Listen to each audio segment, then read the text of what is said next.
everyone. Welcome to E-Commerce Straight Talk. I'm Sam Sprague, and I'm here with Moonsuk Song, co-founder of Panagora, which is a digital e-commerce agency. Hey, Moon, how's it going? It's good. It's good. It's been very warm here in Sweden, in Stockholm. Yeah. It's interesting with everything that's been going on over the past year and a half to see everything that's been going on in different countries. And obviously, here in the US, we get limited amount of information about what's going on anywhere else. So with Northern Europe, how did you guys fare during the pandemic? I think if we start with Sweden, I think we've been building a new kind of brand when it comes to how we handle the COVID-19.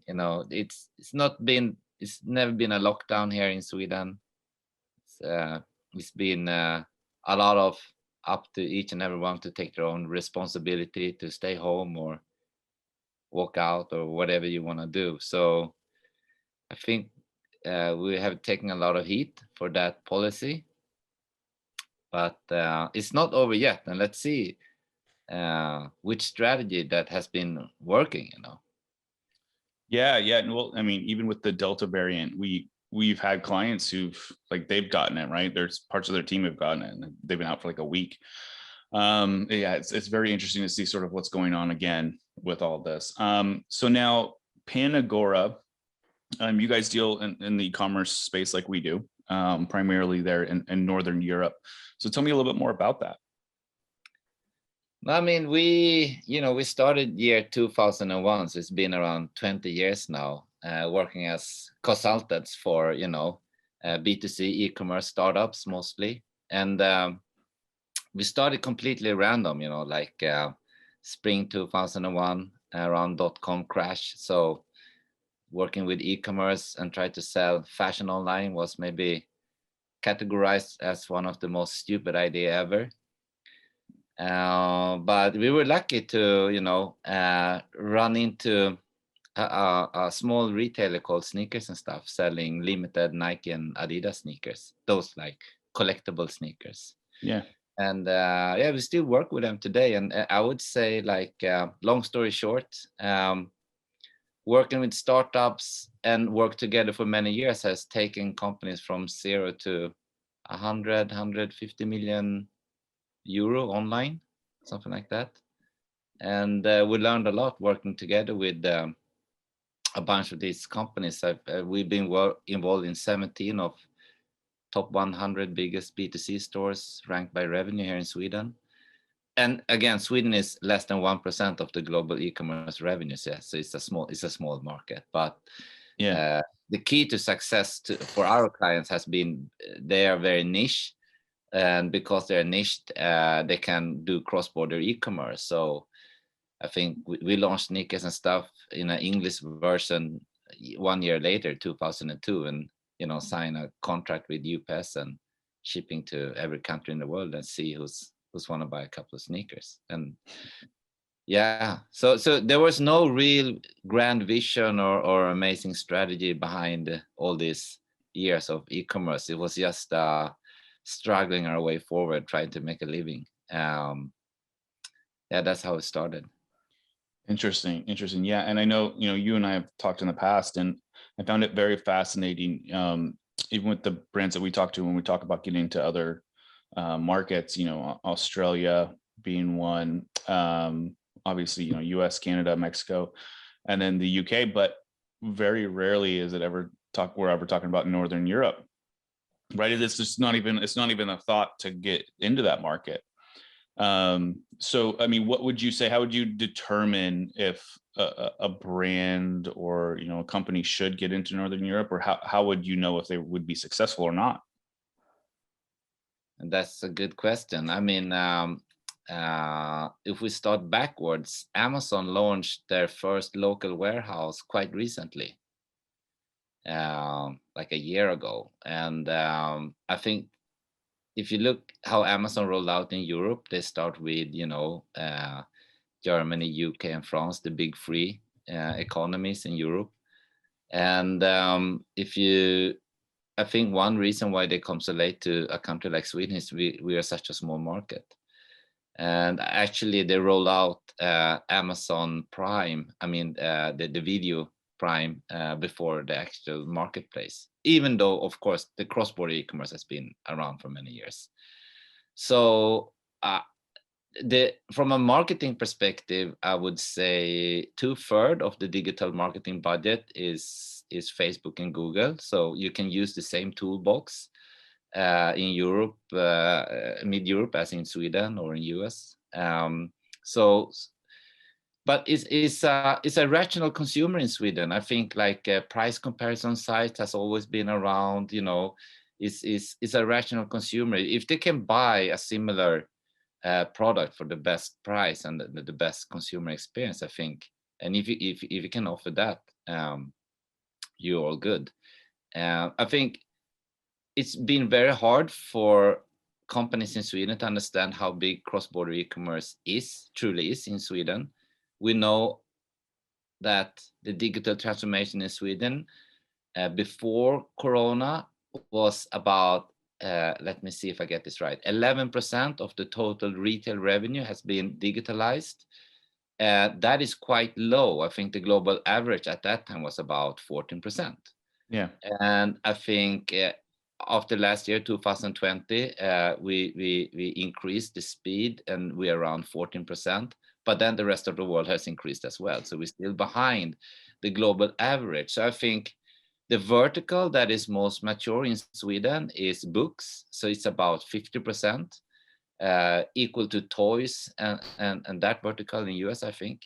And if you add streaming, it's about 65%. And then it gets rapidly lower. I think like fashion is less than 20%. Let's say interiors is 15%, beauty and cosmetics around there.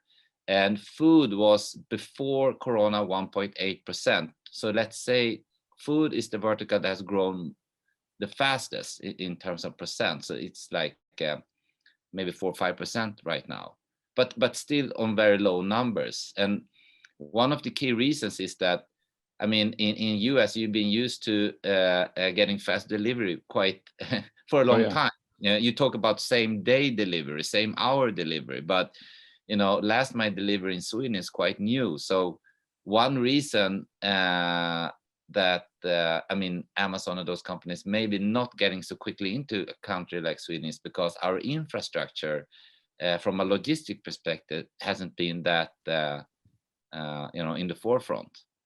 And yeah, so I mean, we're getting more mature from a logistic perspective, and maybe the timing now for cross-border business to Sweden is getting more relevant.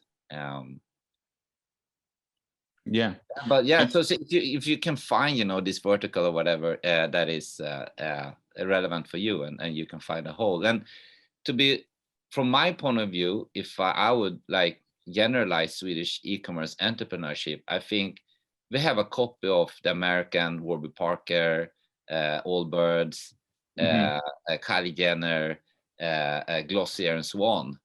They're like US has always created a good portion of first wave brands and success stories that inspired entrepreneurs here. And because they are not flying over directly to Sweden as a next tier, giving Swedish entrepreneurs a lot of time to copy them and grow locally.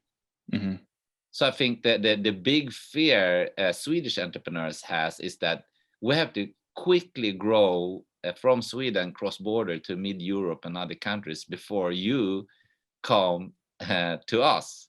And yeah, because you're in many ways, not always, but in many ways, the original comes from the States.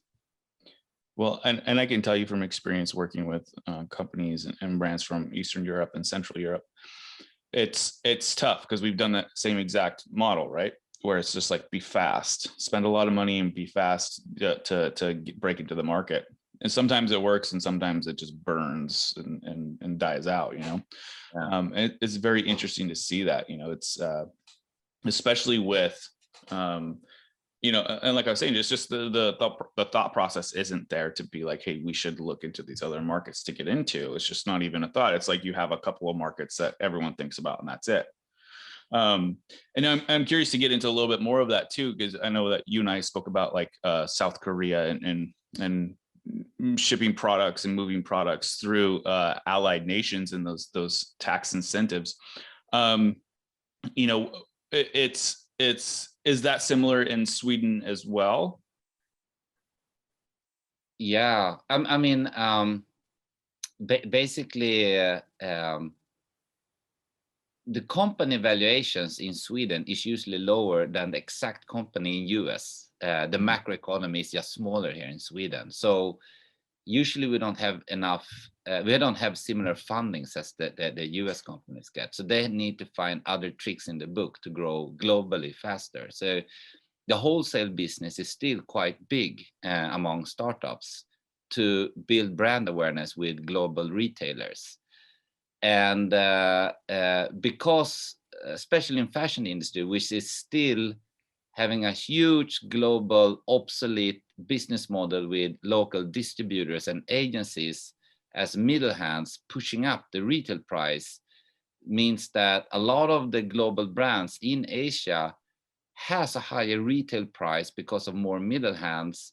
So if a European or an American retailer starts marketing in Asia without any discount, full price, they're usually 30% cheaper. And if you just explain that to the local crowd in Korea, for example, the retailers is usually step one. They're like the first wave that builds brand awareness for a lot of brands and a lot of small Swedish brands. And that increased brand awareness is then, you know, the standard trick in the book that getting search volume in. But because Google has such a small market share of product search in Korea, Naver, which is dominating there, you need to work with them. So it's just a lack of working with the tool Naver instead of Google that is creating missed opportunities. So for the last 4 or 5 years, we've been trying to, you know, fill the gaps here. Same strategy, just different toolbox. And it's if I guess, like the biggest European fashion retailers, their secret sauce has been getting into Asia like this, and but not doing so much PR about it because they want to keep it quiet, because the local distributors and agencies are getting furious, trying to understand why they're losing so much sales without seeing any offline stores opening up. Interesting. Yeah. And I'm curious as if you've seen any shift. Obviously, you know, when we're looking at the macro picture, just the change in e-commerce shifting, you said from like 11% to 14% of total revenue, but are you seeing any other major trends sort of start to shift, more specifically to like Northern Europe or even Southeast Asia? I think what we're trying, Northern Europe to Southeast Asia, I think from a company perspective, they're really eager to get there. But, you know, like to start with, a lot of brands in Sweden and Northern Europe, they want to start with China. But the problem with entering China as an isolated internet, you know, they have their own ecosystem, is that they it's like going back 20 years in time when eBay was like one of the destinations, and Amazon and so on. It's like, it was like the gatekeepers to the consumers, and you have Tmall, Alibaba, JD, and similar kind of gatekeepers in China. Who knows what's going to happen in the future? But the point is, if you look who is creating trends in A-PAC, it's more, if Japan was the leader in the 80s and 90s, I think Korea is taking over the lead, creating trends with K something. They have K movies, K drama, K pop, K beauty, and so on. And a lot of the celebrities from Korea is the biggest influencers in all of Asia these days. And one, it's like a lack of knowledge here, I think, because booming in China doesn't mean you're booming in all of APAC, but booming in Korea can mean that you're booming all of APAC. Hmm. So even if China is the largest e-commerce revenue market in the world, Korea is still, I think, about to go from rank 7 to 4th place, because pre-corona, 22% was transformed to e-commerce of all retail revenue, about the same percentage as in China. And but it was the first country with 5G in the world. And I think transformation when it comes to fashion goods has the highest transformation of all countries in the world. It's a majority online. So Korea in many ways is a good country to enter, and also the consumer behavior among Koreans are emotionally driven. If you compare them to Japanese consumer who's super rational and risk minimizing, Koreans are risk maximizing and super emotional. So they're not that loyal, but they make a quick change. Yeah. And you know, like Europe or Northern Europe, they're entering Asia and try to enter Asia in many ways. If you're going back in time, H&M and IKEA pretty much was the first companies to build like the Nordic aesthetics in design and lifestyle, creating a dream that everyone in Nordics, they're equal, it's transparent, clean air, clean water, work-life balance, gender equality, and so on. So they have that like dream about our area on the map. Yeah. But you know, no one in Seoul or in Tokyo live in a big house with a garden and have an extra country house, you know. So when they like docking into our dream these days, they're like buying something from IKEA and a lamp from Denmark, whatever it is, and create their small bed corner and Instagram that, and that's their piece of Scandinavia. And thanks to companies like IKEA and H&M creating this first wave of interest of Scandinavian aesthetics, we can come with all new brands now from Scandinavia, creating a second wave, curating the table or the fashion uniform that IKEA and H&M is. They're building like the infrastructure. You buy the cheap table, but then you like add and create it with like these designer lamps and, you know, plates and some glasses and stuff like that. Yeah. So it's really like, you know, adding just a layer on layer. But the thing is, every country in the Nordics except like Norway is a part of European Union. So European Union has this free trade agreement with Korea. So everything below 150 US dollars is free of VAT and taxes. But the thing is, there wouldn't be a South Korea without the US Army and you know, General MacArthur entering Korea back in the days back to communism. So the diplomatic relationship between US and Korea is super good. You can say that South Korea is like a mini version of US. So the free trade agreement is more generous between US and Korea is $200. So basically, the first thing we do when we audit an e-commerce company doing cross-border from the Nordics to Korea is that try to understand actually how much they ship to US, and then how Koreans are freight forwarding the parcel from New York or LA to Korea, because you save $50 in import tax, and the freight forwarding is usually like less than $10. So that is like data that not everyone is seeing. They see like, oh, we sell so much to US, but then it's Korean or Asians, you know, shipping over. No, absolutely, and especially after, you know, the past 4 or 5 years, you know, with the changes and tariffs and stuff like that, we can see a lot of movement, even into, you know, like you're saying, Korea and even Vietnam and just the movement of products. You know, they may not be coming directly from China, but indirectly they are. Would you say, as like, say if you're an American brand and you're looking to get to sort of expand globally, and more specifically to like Asia, would you look at South Korea as a stepping stone? Like, hey, if we can maximize this market, it'll help us break out into the rest of Asia. Oh yes, yes, totally. I mean, like it's one of the fastest countries in all of APAC to respond to new brands and products. And the bonus, if you are a number one hit, you can scale super quick and use that to scale in other Asian markets. Interesting. Cool. That's pretty interesting data. Like you're saying, no one would even know to look at it like that, right? How would you decide to break this out? Like I said, even the brands we work with is primarily like, hey, how can we get into the UK? How can we get into Australia? Because I think what they see is they see it as, they look at the US market like, hey, we're successful here, and we even are a little successful in Canada. Therefore, let's look at similar markets. Okay, we're the next two, talking tier one, Australia and UK, but you still have a lot to deal with there. Even breaking into the UK, it's talking about how the different kinds of partners you got to deal with, and then the taxes involved and all the costs associated with that.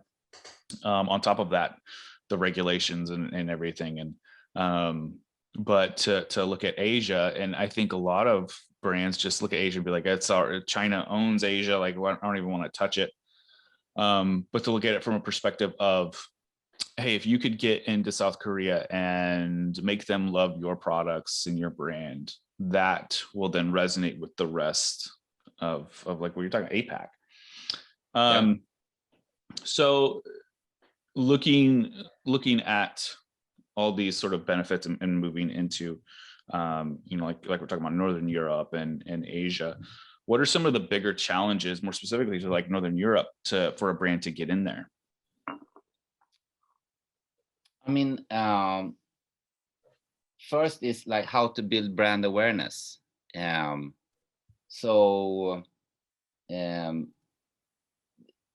Korea and Japan has been very recognized for being typical license countries. Like a brand license it to a big local company that controls the brand. Even they create their own designs. It's just the same brand name.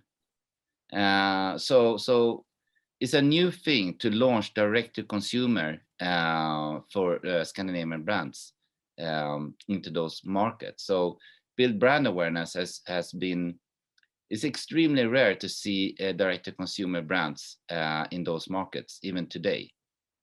Is still quite dominated by, if in UK you have, for example, Net-a-Porter and Mr. Porter. I mean, in Europe you have Mattress Fashion, Farfetch. Okay, Essence I think is from Canada, but you have N Clothing for UK. All these big retailers within fashion is usually the ones that build brand awareness. It's not the brands that build brand awareness. So they just like, again, like the second layer. So but it's coming now. And I think one of the reasons why it's coming now and it's coming quite fast is because in Korea, 70% of traditional retail is controlled by 4 companies with their department stores. And every time a brand is getting successful in Korea, one of these 4 is going to try to call that brand and get the licensing rights. And in that call, they will promise a flagship store, a certain amount of department store, shopping shops, and a minimum buying. So it's very tempting to sign that contract. Yeah. But after now many years of them being successful of stopping local competition and cross-border by offering those contracts, I think their time and their strategy is now, they're losing the grip. A lot of brands is now feeling like, well, maybe we should cut. It's more like what Nike has done, a lot of other brands want to do now. And like, okay, let's cut you. We minimize amount of middle hands, wholesale accounts, distributor, agencies, licensing. They just take home everything. And I think Korea is one of the markets where you could do it very fast. Koreans was just completely, without hesitating, leave whatever sales channels they've been loyal to, and in a split second change. Yeah. So it's very doable in a market like Korea. maybe less in some other Asian markets because there is higher level of stickiness and loyalty and retention in a consumer behavior. What kinds of brands or products, more like industry specific, fashion, household goods, whatever, are you seeing that are more successful in like Korea right now? Is there like any trends towards specific kinds of products? Korea was in a complete lockdown, so it's interesting to see which verticals that's been affected, but interior has grown a lot. People has more time to spend. They look at their empty walls, they're filling them with something. Fashion for mid-age elderly people has grown, but school has been closed. So if you don't go to school, you have nothing to show off. So the fashion for younger kids is a completely dropped. And for beauty, it has worked very well. I don't know, but you still have a cam, you're still in a meeting, you still need to look good. I mean, like the hangout fashion is still there. But yeah, so it's depending on age, I would say, from what we have seen. But it's not over yet, so it's hard to see like the complete effect. Yeah. Looking at that same question, but then looking at Northern Europe and Sweden, what kinds of products do you see like making huge movements or momentum, more specifically like this year, like 2021? I think the biggest change is on a demographic level, and that is the vertical we talked about, the food, because it's like 4 big companies in Sweden that controls the retail business for food. Interesting. And they have been extremely conservative about launching e-commerce because they want to build profitable business. And if you look at Amazon, when they tried to launch food online in the very beginning, they failed because they tried to build central warehouses. And in the second attempt, they acquired, wholesale foods and stuff like that. And they have many last mile delivery warehouses. And I think Sweden, we are in this phase 1. And what happened was that suddenly when Corona hit Sweden, and a lot of elderly people are afraid to go out and do grocery shopping, this demographic group suddenly had to buy online. So it's like really, for the first time, almost regulated in Swedish history to see that a whole new group entering e-commerce. And that matching was not really matching with a really big force conservative attempt, not having a full-blown e-commerce. So the few e-commerce players that were out there, they were like became super busy and grown very fast. Yeah. Yeah. And looking at similarly with 2021 and Northern Europe, and we have these more recent changes, the iOS changes over the past like 3 months. Yeah. With Apple coming out with the iOS 14.5 and now the 14.6. And this app tracking transparency and really cutting off the flow of data, right? Yeah. And it's obviously is not out of the goodness of Apple's heart, right? That's what their marketing team's all about. Like, hey, we're all about privacy. Like, yeah, okay, whatever, bullshit. And then we start seeing now that Apple's starting to feed data back to like Facebook, right? This opt-out data. But we also see increasing CPMs follow that. Have you guys seen any dramatic changes since the changes with iOS? Things stopped working as it used to be. Yeah. I mean, from a customer acquisition strategy, not really. I mean, P&L, the budget they're doing, the KPIs is very similar until today. So, but yeah, no, not really. I mean, it's been a hassle just to understand what's happening and try to maneuver and navigate. But yeah, not really dramatic changes otherwise. Interesting. And now, looking at the reporting and seeing like attribution levels just being completely off across the board, right? These are the changes that we're talking about. It's the mindset or the lens in which we see our numbers. It's not so specific anymore, right? And so we have to kind of look at it as a sort of a more macro lens. But then also looking at, this shift to e-commerce, this, like you're saying, it was 11% pre-pandemic, it's around 14% now in Sweden. For us, I believe it was around 14 to 16%. And now I don't think they have accurate numbers, but it's somewhere between 25 to 30%. Yeah, right. wow. It grew in the first 8 weeks of the pandemic. E-commerce as a percentage of revenue from total retail grew as much in the first 8 weeks as it did the previous 8 years. Yeah. Which is crazy. But what would you say is keeping Sweden from growing more in e-commerce? Is it just consumer behavior, or is it just a lack of brands breaking into Northern Europe?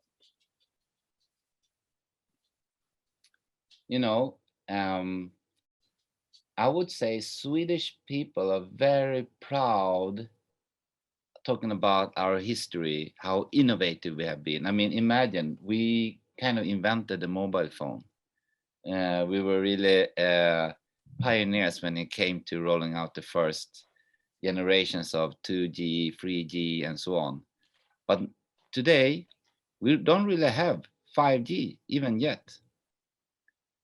So I don't know the exact reasons why the speed of internet isn't the best in the world in Sweden when we were in the forefront in the very beginning, like Korea. Yeah. Korea and Sweden was like two of the few countries where the government took decision that everyone should have access to high-speed internet. And I believe there's a strong correlation between digital transformation and how fast internet you have. And if we don't have the speed, we're losing in transformation. I think what Sweden, the mechanism behind the transformation in Sweden has been the same in every country, availability, price transparency.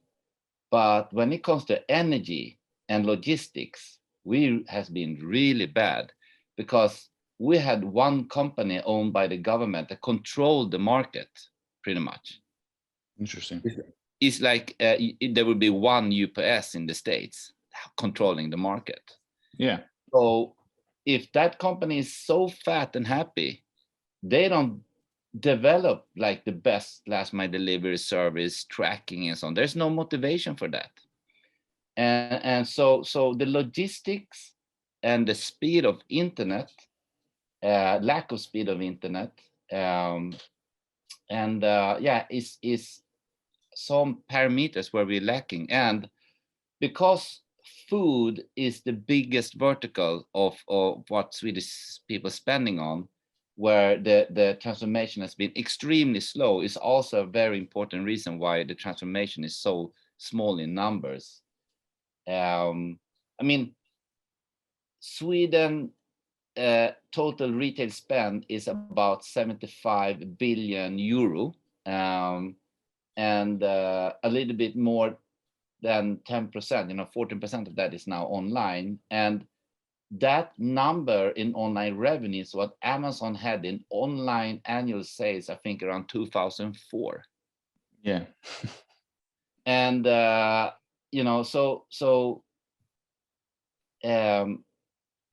the traditional Swedish retail chains, the Swedish real estate companies are so in love with how they used to grow their business by location, many stores, and so on, that they are the biggest losers of this digital transformation. Look at even H&M, how many stores they're about to close. And they don't even have their online store open in all the markets where they have an offline store. And why? This should be the opposite. The online store should sell everywhere, I guess. And look how the penalty they got on the company valuation being ranked as a retailer instead of an e-commerce business. The valuation just dropped. And now they have to switch this. And if H&M is one of the most successful companies from Sweden, imagine then how terrible it has been for everyone less successful than H&M. And Corona has just destroyed them. So I guess in the end, we're not that open-minded here, or we just have the wrong people sitting in the boards of these retail companies, having like, you've been working in this company. I shouldn't say too much, but the thing is like, Yeah, they're dying, and that's obvious. I got But you. there's hope, there's a new breed of entrepreneurs coming up. So yeah. Interesting. Yeah, and yeah, obviously I won't have you dive any deeper into that. But when looking at how people do their shopping online, in Northern Europe and in Korea, and we're talking about Amazon and Alibaba, and like you're saying, the majority of these retail stores, what are sort of the main traffic sources to go after? Is it like here in the US where it's Google and Facebook, Amazon, Walmart, like that, Yeah, or are there different avenues to approach acquisition? I mean, Google and Facebook and their whole portfolio of channels is completely dominating here in the Nordics. Absolutely, they won the race, killed every media company that we have. We have traditional media companies, but their printing volume of paper is decreasing. Their ability to convert their digital traffic into retail transaction is not best in class. They get their main revenue today from like local version of eBay and stuff like that. That creates massive revenue for them. Without that, they would be completely destroyed as well. So I mean, like we have successful tech companies in Sweden, like Spotify. I don't know, they have like 250 million subscribers, maybe, or something. And I don't know, like 150, 180 million paying or something. I mean, they have a bigger reach than the biggest like media companies we have in the Nordics. And it's like a 15-year-old company or something. So compared to like 100 to 200-year-old companies. So I mean, like a few companies just took the whole digital crowd, and the few media companies that we still have that is reaching 20% of the Swedish population by news and stuff is still struggling how to find an e-commerce business. So I mean, like, you think about this, like back in the days when you could actually look into Alexa and look at the top ranking sites, you can see that Google and YouTube usually is very high up here in Sweden. But also competing with them is like the newspapers. So for like the last 20 years, the biggest sites in Sweden has been newspapers, and I guess it's maybe a similar trend in other countries. But how come these media companies has been so unwilling to build e-commerce business of that traffic with different ads, products, building their own e-commerce marketplaces? Because like these companies has for 100 years delivered that newspaper to every single corner, and Sweden is by area a huge country. I mean, it's a mega big country, but we're only 10 million people. So I don't know why we have a problem finding a way where we should live. Anyway, that's a different topic. But the best logistic business we have is those who's delivering newspapers to every apartment and house. Even a country house in some small island will get their newspaper. They could use that infrastructure to deliver a package of fashion or food or whatever. But of some strange reason, they haven't done it. Like the companies who have the whole ecosystem that everyone dreams about and the marketplace is building by themselves, the media companies in the Nordics had.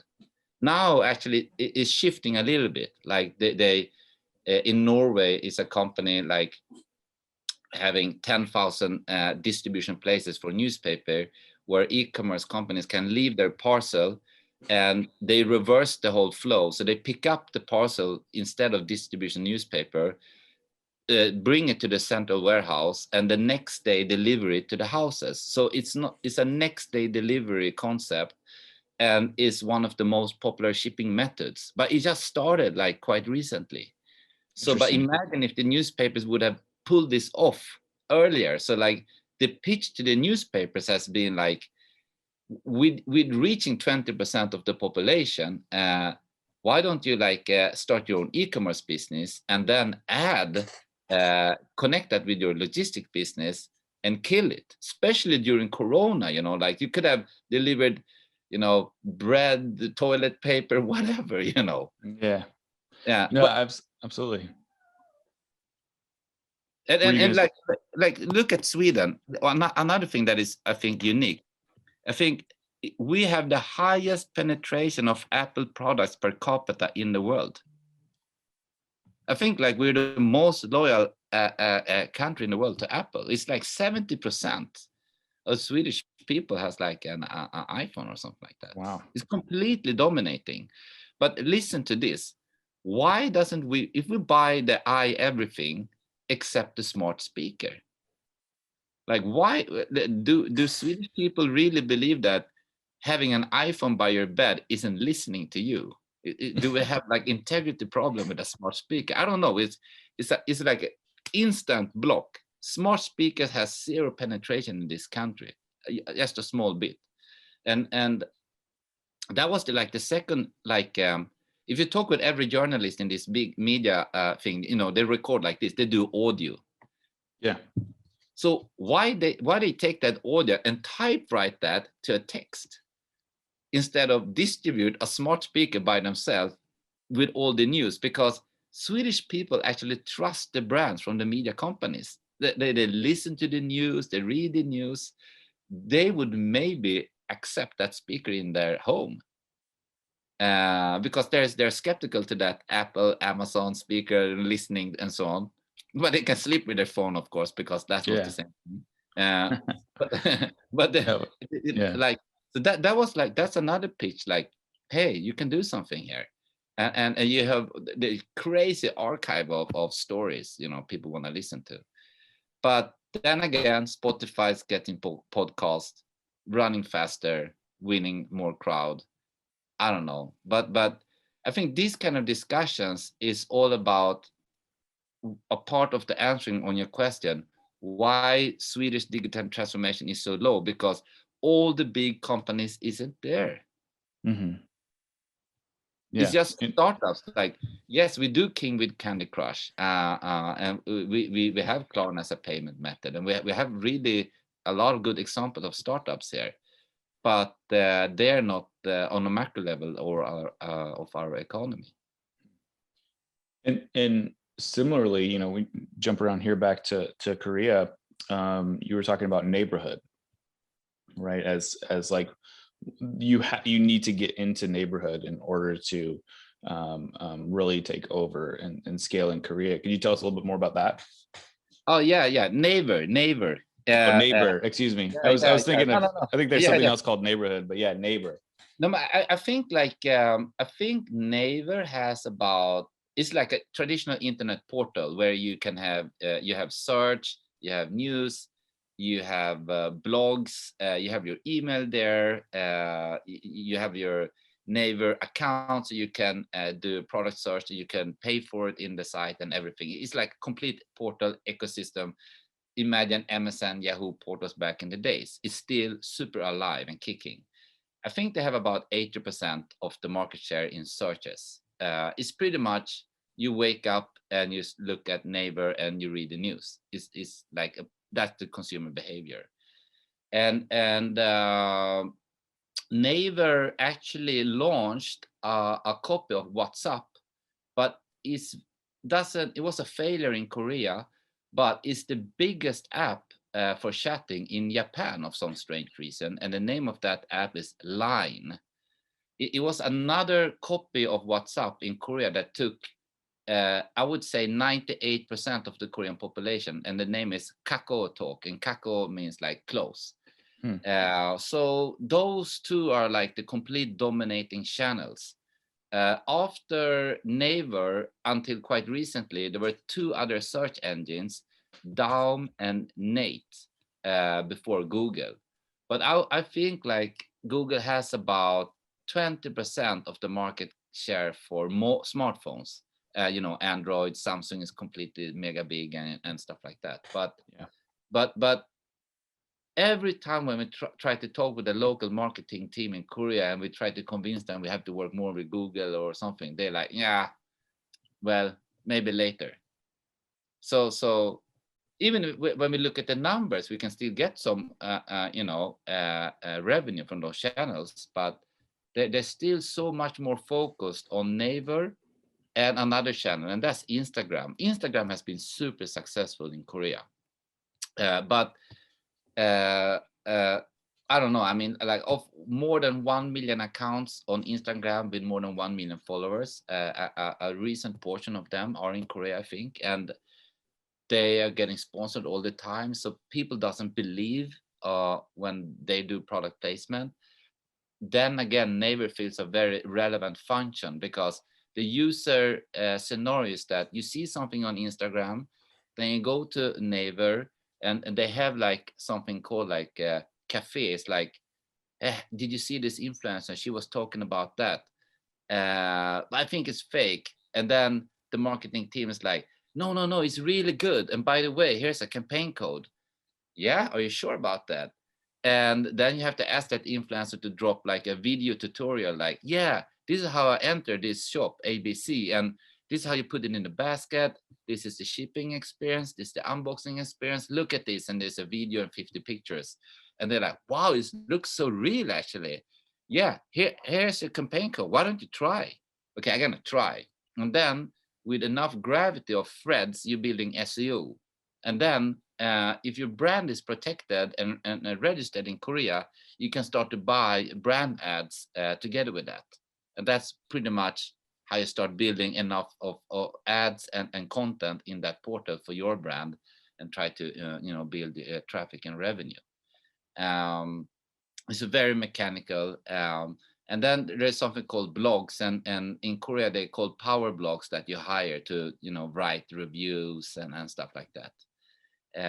So yeah, it's very mechanical, and you have to use a lot of tricks. Koreans are very price sensitive, so there are apps in Naver that actually calculating the retail price plus shipping price exactly.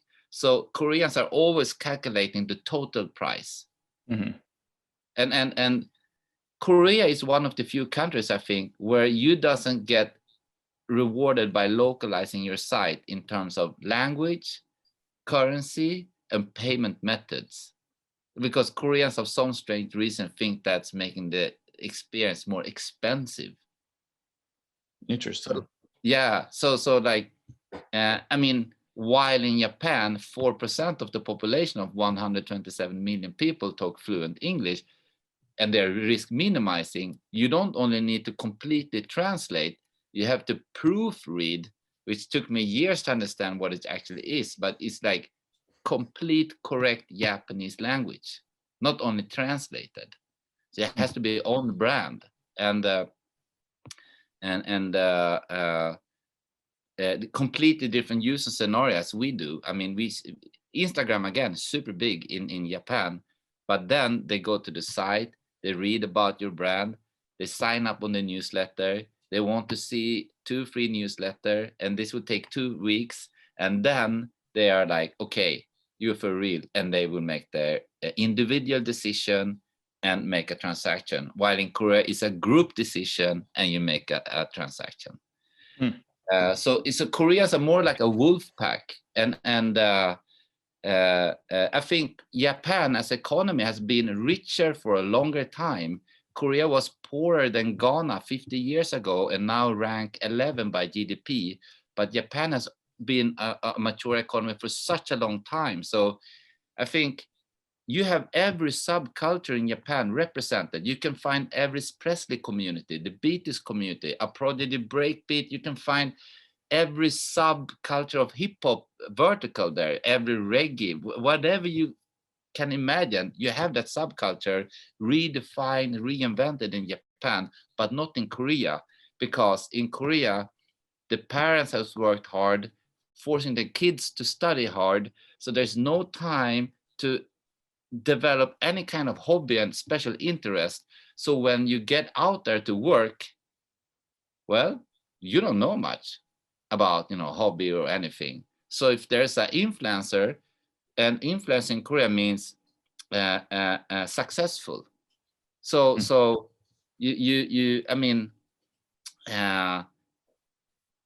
Koreans drink most alcohol in volume per capita in the world.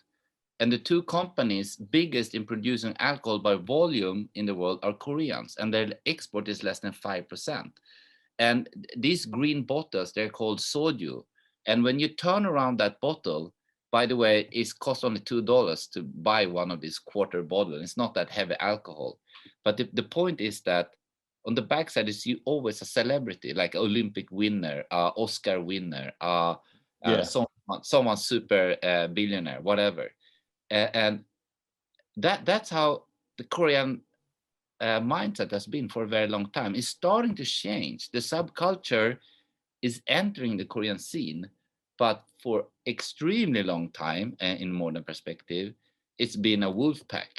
Whatever most successful person says, go with that. That's why you have this mega trends in Korea, like go left and wow, it's like this, but it's like oh, bam.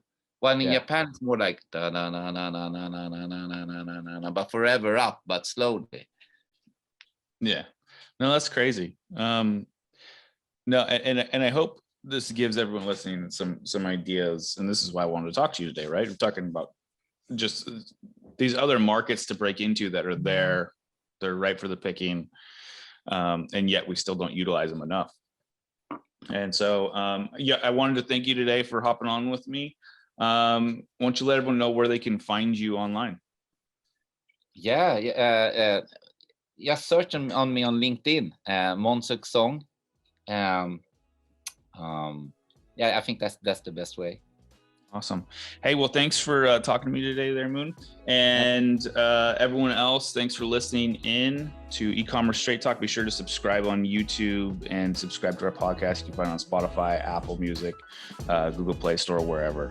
All right, folks, later. Cool.